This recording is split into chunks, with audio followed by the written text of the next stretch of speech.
Hello friends, আমার আজকে স্বাস্থ্য টিপস। ইউরিক অ্যাসিড বেড়ে গেলে আমাদের কী খাবার খাওয়া উচিত আর কী খাওয়া উচিত নয় চলুন জেনে নিই।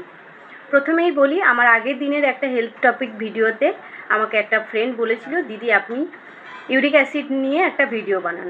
আজকের ভিডিওটা তার জন্যে। প্রথমেই বলি, ইউরিক অ্যাসিড আমাদের সবার রয়েছে। যখন ইউরিক অ্যাসিড অতিরিক্ত বেড়ে যায় তখন আমাদের শারীরিক অনেক প্রবলেম দেখা দেয়।